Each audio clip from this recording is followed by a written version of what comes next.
share with you just a little bit about Joseph. Everybody knows the story. I want you to know, if I had a topic to have to say, I would say stop blaming the devil.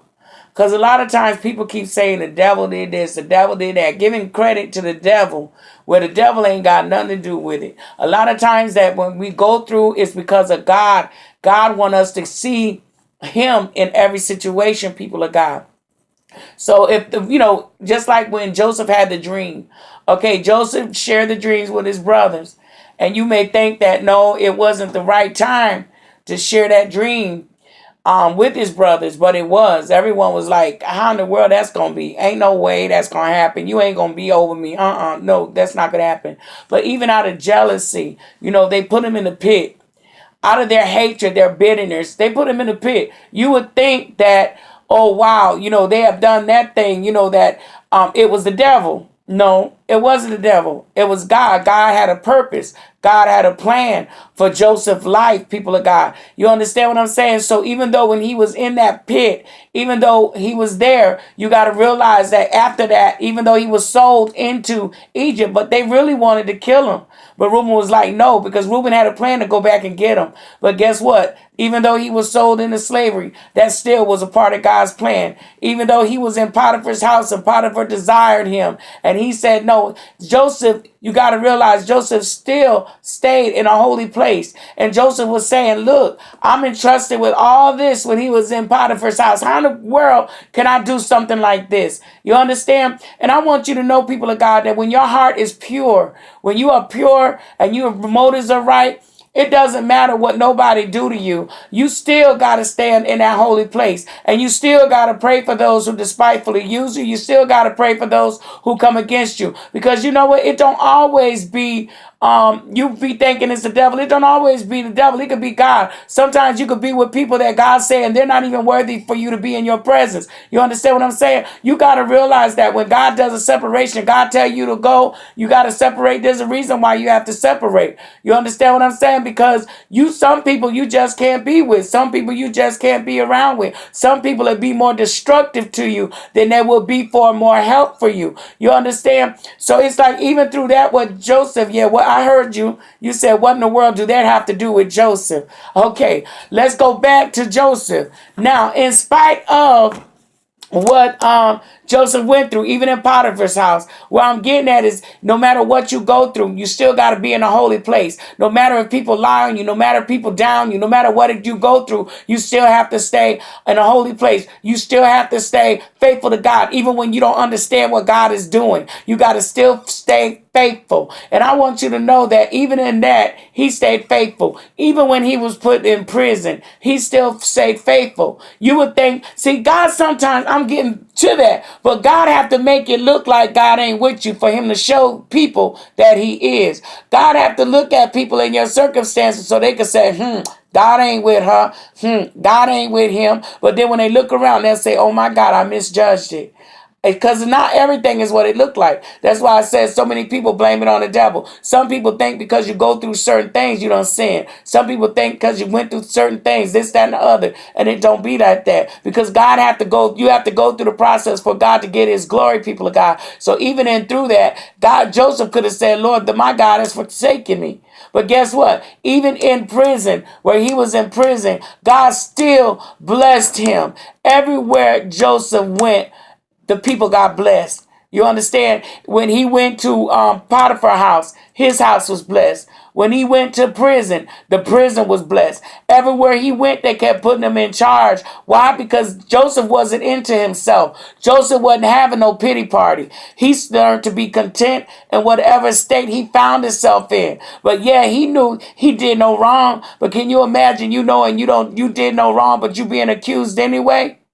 You're being accused anyway. Look at even now how they're letting people out of prison that they finding out the DNAs don't even match. But can you imagine they spent most of their life in prison when they didn't deserve it? But guess what? When they get out, then they can make something out of it. When they get out, then they can write their book. When they get out, then they can do their movie. When they get out, you understand what I'm saying? You can never get back the time that you lost. You can never get that back. But what you can do is make the best of your time now.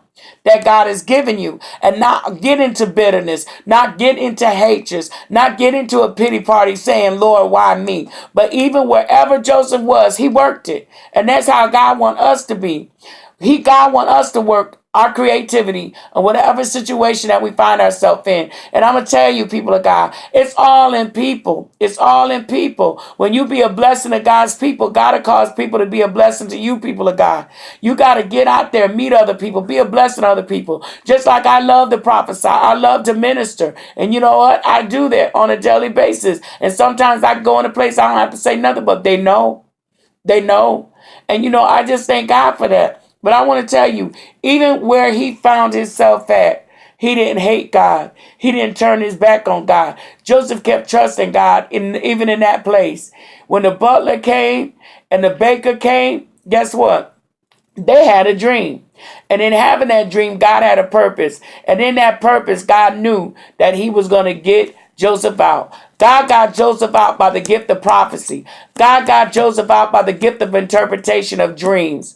You understand what I'm saying? And it was through that God used him. But you know what? God purged him. God purified him. His heart was right. His heart had to be in the right place for God to do what he had to do in his life. We can't sit up there and hold people against stuff they did in their past. You got to realize that goes for leaders, pastors, apostles, bishops. Everybody's growing. Everybody's learning. Everybody gonna make mistakes. You understand? But you can't hold that to their charge. You understand? Because even when Jesus was on the cross, he said, Father, forgive them, for they know not what they do. You understand? Too many people they going to get back. Oh, I want God to, no. It's all a part of you, because God wants you to love, even when people don't seem deserve to be loved. But you got to love, because that's the wall forth for God to get his glory. You got to show forth the love in your heart and in spite of. So even when he was there and he told the dream and he interpreted the dream, he asked the butler, he said, please don't forgive me. Don't forget me. You understand? Because he already knew the baker wasn't going to make it. Because in the baker basket, they had the birds ate out of the food that he had for Pharaoh. But in the butler's dream, the butler had poured the wine into Pharaoh's cup. So, and handed it to Pharaoh. So that showed that he was going to be restored. That's why it's so important to pay attention to your dreams, because you think, oh, your dream is just a dream. No, your dream comes, God is showing you something even through your dreams. But even in that interpretation, Joseph still had to spend 2 more years in prison. Can you imagine being there and you being a blessing in the life of someone and you ask them, please don't forget me, and then they forgot you? But guess what? That wasn't the devil. That was all in God's plan, because God has a timing for everything. So guess what happens? Pharaoh has this dream. So in the fact of Pharaoh having this dream, he couldn't find no one to interpret that dream. And that's a good thing. None of the astrologers were able to interpret it. None of the soothsayers. None of them was able to to tell the dream. And Pharaoh was getting ready to take all of their lives, because he was that angry, because he knew that it was something about that dream. And then that's when that butler remembered Joseph. And guess what? Even when the butler remembering Joseph, they ended up cleansing Joseph. Joseph changed garments. Joseph no longer was wearing the prison garment. So God's going to have to change the garments of the world off of you before you can come into the presence of his people. And then after you come into the presence of his people, God takes you another wardrobe. And guess what? You'll be brought before great men. God said your gift will make room for you and bring you before great men. And Joseph is a prime example, people of God. So you can't hold, God makes you and molds you, because you can't hold nothing against nobody. Because God will have you, give you a word that is sent. God could give somebody to give you a word that you have to give to somebody else. And then God could add right on to that what they had gave you to somebody else to give to them. And guess what? You can't have nothing in your heart that's wrong towards nobody. Because when God tell you to deliver that word, you're going to have to deliver that word. And guess what? You're going to have to deliver that word in the right spirit. You're going to have to deliver that word in the right heart. You're going to have to deliver that word right in the the motives. You understand what I'm saying? So know this. That's why God has to mold us. God has to get all the kinks out. God has to get all the stuff out of you out the way. And when God gets you out the way, then he can show forth his glory, people of God.